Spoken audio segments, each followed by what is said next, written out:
Kiambu is one of the richest counties in Kenya. It is preferred by many for its location, proximity to the city, and its attractive climate and landscape. This, however, said, there is need for land use planning because the agricultural productivity of the land is being wasted.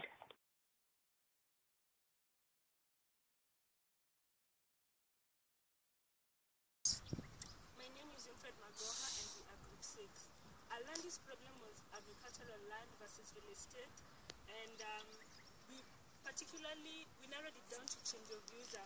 Our case study was Kiambu County, particularly in Edenville. Behind me is a coffee farm, and we have been informed by one of the farmers here that this coffee farm belongs to KISS, Kiambu Institute of Science and Technology.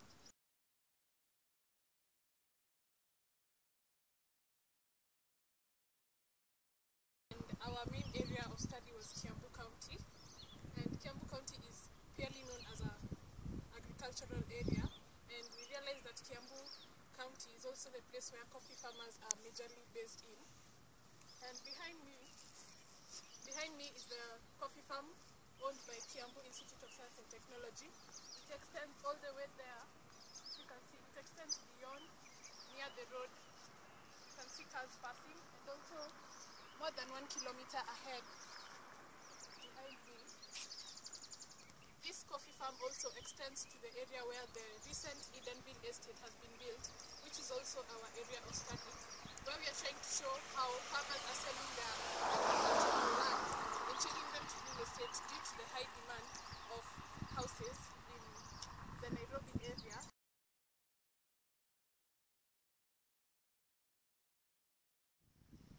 Change of visa does not really have a legal definition to it, but in the understanding of the basis of practice, change of visa usually applies where a developer is desirous to change a certain property from residential to commercial purposes, or a property which is agricultural to residential, or even a property that is limited to projects like school projects or any other public projects that may be applicable in that property to commercial or residential.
Payment of change of visa is first made through the county government.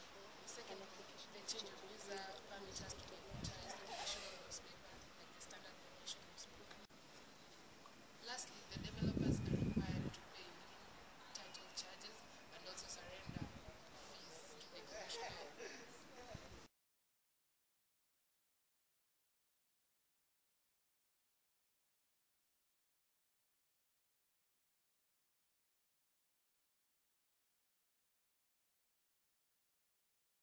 It depends on the market. By the moment you are selling, it depends on the market, because you may sell 1 kilo at $7 when the market is okay. Okay. You can sell sometimes at $3 when the market is not okay. You see? Okay. Yeah, it depends on the Market. the market then.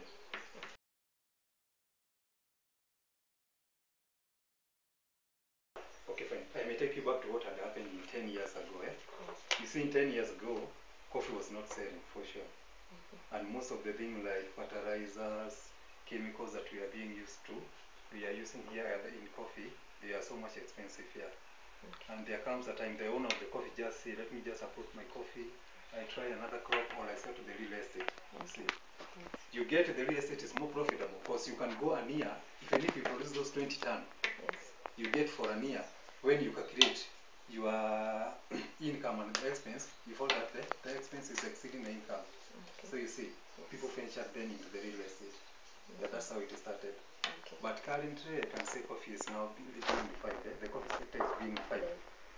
Because you can see it is paying. But for those who neglected their coffee, in those 10 years back, they are finding it difficult to revive their land. You see what? Because it will give them, I can say what, it will give them hard work, or I can say large expense. Large expense. Yeah.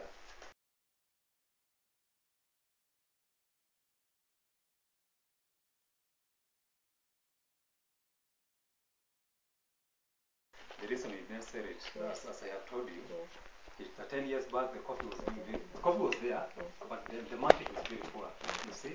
But now, in 2 to 3 years back, you see that the coffee has started paying back. So you really find it. Yes, I can sell to the real estate, yeah, you see. The land is not mine anymore.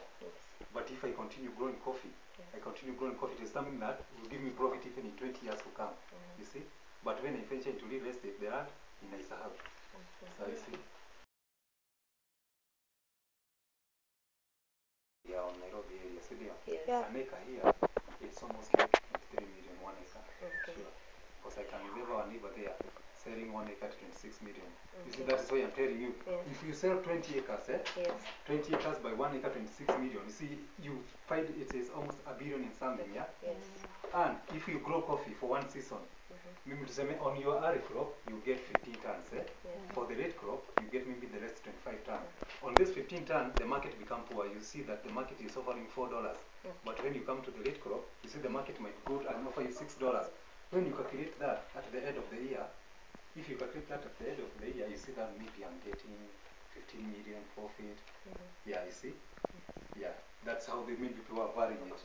Yeah. But it all depends with the government. If the government will accept to assist those who are growing coffee, I think you can see people are putting the coffee. But if the market will go to become poor like the way it is becoming, for sure, it will only those who are capable of surviving the year, and all the people who are capable of buying maybe chemicals. But for the small scale farmers, I think most of the people will approve them.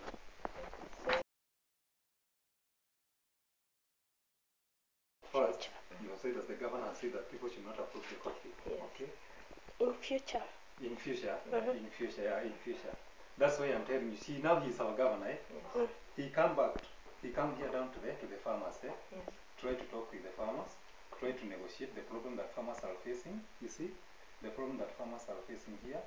Because maybe right now, I may be interested in investing in coffee. Okay, and after investing in coffee, I nikuwe na labor, the labor that I induce in that farm, the expense that I use there. At the end of it all, when I'm going to sell my coffee, it won't pay. You see? It won't pay. Unaona? So the farmer now will become frustrated and say, I wish I could have ventured in real estate. You see? Another thing, if we want that, yeah, because the way you are saying Kiambu area, if it goes like this way, in the next 10 years, hatutakuwa na kahawa huko, for sure. The only thing, he put people on the ground, you see? Asame kama if you want to approve your coffee, you have to get a license from the government. Yeah. Because even if he is saying it now, even if you go out to this farm around here, unapata watu tu bado wanaapprove. Yeah, for sure. The only thing to implement it, send people to the ground, come and meet farmer, or tell the farmer if you want to approve your coffee without license, we prosecute you.